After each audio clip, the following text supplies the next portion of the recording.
আমার বাসায় নতুন একটা অতিথি এসেছে। আজকে আমার মেয়ে পুলে গোসল করবে, তার খুব শখ হয়েছে। আর তার বড় আপু তার জন্য অনেক খাবার নিয়ে এসেছে তার বার্থডের জন্য। হ্যালো এভরিওয়ান, আসসালামু আলাইকুম। সবাই কেমন আছেন? নিশ্চয়ই ভালো আছেন। আমি কিন্তু আপনাদের দোয়ায় খুবই ভালো আছি, আলহামদুলিল্লাহ।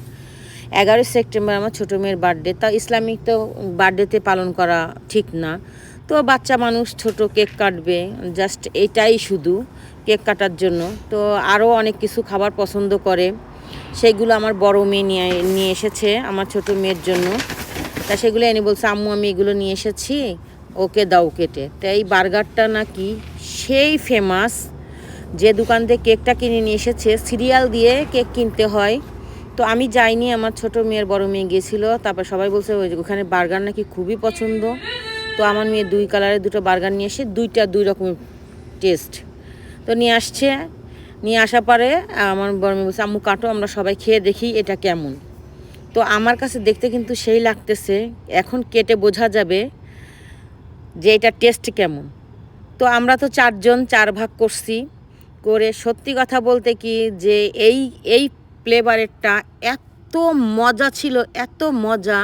আর এটা তেমন একটা ভালো লাগেনি, একটু ঝাল বেশি। যারা ঝাল পছন্দ করেন তারা খেতে পারেন। তো কেক নিয়ে এসেছে রাত্রিবেলা, আমার ছোটো মেয়ে কেক কাটবে।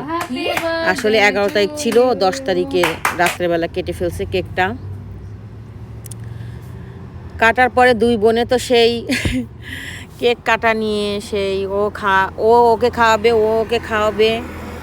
আমাদের ইসলামিকে তো বার্থডে পালনের নিষিদ্ধ। আর আমি যখন থেকে জেনেছি তখন থেকে আমি কারো বার্থডে পালন করি না।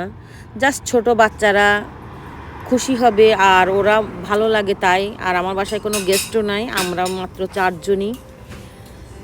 আর আমার বড় মেয়ে যে কেক কিনে এসেছে, আমি জানতাম না এটা সারপ্রাইজ, সেও আমাকে একটা সারপ্রাইজ দিয়েছে। সকালবেলা ওর বাবা ওকে স্কুলে দিয়ে আসে, আর দুপুরবেলা আমি যে নিয়ে আসি, তা আমি স্কুলে নিতে এসেছি।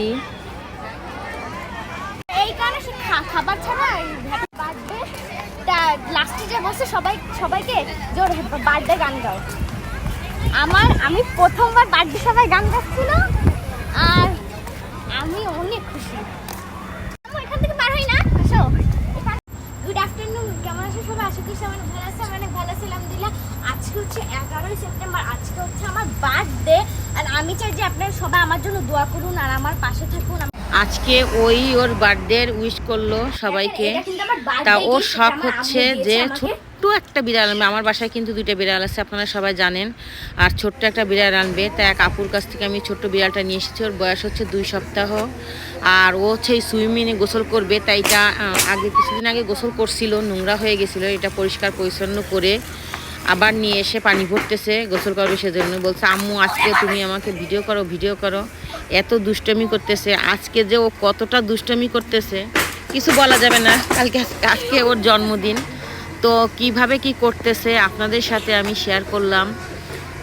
এত ঠান্ডা পানি, তার মধ্যে নেমে সে কি করতেছে। আমার তো সেই ঠান্ডা লাগতেছে, মনে হচ্ছে পানিটা অনেক ঠান্ডা ছিল। ওর কিন্তু একদম ঠান্ডা লাগছে, দেখুন কি মজা করতেছে। আর আমি হলো রান্না করতেছিলাম, ও আমাকে বারবার ডেকে এনে বলছে, আম্মু ভিডিও করো। দেখো আমি সাঁতার কাটতেছি, আর আমি বারবার রান্না রেখে এসে ওর ভিডিও করতেছি। ও সাঁতার কাটবে, ও মজা করবে, এইটা তুমি ভিডিও করো। তারপরে তো আমি এখানে আসলাম, এসে ও দেখুন সাঁতার কাটতেছে, দুষ্টু।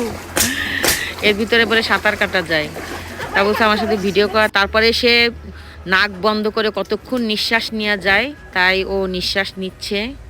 নেওয়ার পরে দেখেন কি বলে, ও নিঃশ্বাস ছেড়ে। আশ্চর্য যে আমার মেয়েটা কতটা দুষ্টু। গাইস, এটা কিন্তু আপনি বাসায় ট্রাই করবেন না, তাহলে আপনাদের জানও যেতে পারে আর হসপিটালে যেতে হবে। সো আমি তো 10 ঘন্টা পারছি, আর এবার আপনারা দেখেন, কিন্তু আপনারা করবেন না এটা বাসায়। আমি এখানে গরুর মাংস ভিজিয়েছি, একটু গরুর মাংস পোলাও আর একটু রোস্ট করব। তা সেগুলো রেডি করতেছি। তার মধ্যে তো অনেকবার গেলাম ওখানে তার 2টো শখই আমি পূরণ করেছি। একটা ছোট বিড়ালের বাচ্চা চেয়েছিল, এনে দিয়েছি। আর হচ্ছে ওই সুইমিংয়ে গোসল করবে। আমার বাংলাদেশে একটা বিড়ালের বাচ্চা বাচ্চা না, বড় একটা ছিল, তা ও তো মারা গেছে, যার কারণে আমার মেয়েরা অনেক কান্নাকাটি করেছিল, তাই এখানে এসে আমার এই বিড়াল আনা। তারপরে আমি তো পোলাও টুলাও তৈরি করলাম সব কিছু। তা আমার বাসায় একটা আপু আসছে, পাশেই থাকে, ওনার সাথে আমার কোনো এক সময় রাস্তায় পরিচয় হয়েছিল। সেই পরিচয়ে উনি আমার বাসায় এসছে হঠাৎ করেই, সে জানেন আমার মেয়ের বার্থডে। তো আসার পর আমি বললাম খান আমাদের সাথে, আমরা আজকে আমার মেয়ের বার্থডে আমরা একটু রান্না করছি, আমাদের সাথে খান। তারপরে উনি তো আমাদের সাথে খাইতে বসলো। উনি বসলো, আমার ছোট মেয়ে বসছে, আর আমার বড় মেয়ে মাত্র অফিস থেকে এসেছে, এই জন্য সে বসেনি, আর আমার হাজবেন্ড এখনো অফিস থেকে আসেনি। তা আপু তো খাবার খেয়ে, জানি না আপুর কাছে কেমন লেগেছে, খাবার নাকি খুব মজা হয়েছে। যার পরে খাওয়া দাওয়ার পরে আপু বলল যে আমাকে একটু এগিয়ে দিয়ে আসো। তারপরে রাস্তা আসলাম, দুজনে এসে সেই গল্প গুজব করতেছি আর ভিডিও করতেছিলাম। আপুকে তুমি ভিডিও করতেছো? আমি জানি না আপনাদের কাছে আমার এই ভিডিও কেমন লেগেছে। যদি ভালো লেগে থাকে অবশ্যই ফ্যামিলির কাছে শেয়ার করবেন, লাইক করবেন, কমেন্ট করবেন, পেজটি ফলো করবেন। তো আজকে এই পর্যন্ত, সবাই ভালো থাকবেন। আসসালামু আলাইকুম। তুমি এগুলা ভিডিওতে